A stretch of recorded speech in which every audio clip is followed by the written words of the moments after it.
Hey everyone, welcome back to the channel. Today, I'm going to show you a quick and easy way to make your WordPress image carousel autoplay. This trick is perfect if you want your website to look more dynamic and keep visitors engaged without them clicking anything. Let's dive in. First, open your browser and go to the WordPress website. Click the login button at the top right corner to access your account. For a faster and secure login, select the Continue with Google option.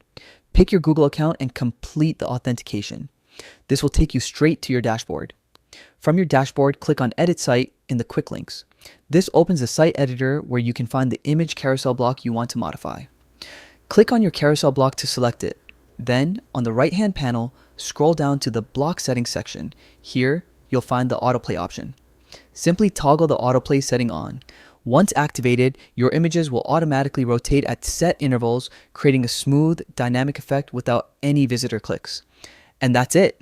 Enabling autoplay not only makes your website look more professional, but also keeps your visitors engaged by showcasing your images seamlessly. It's a small tweak with a big impact. If you found this tutorial helpful, make sure to hit that like button and subscribe for more easy WordPress tips. Drop a comment if you have any questions, and I'll see you in the next video.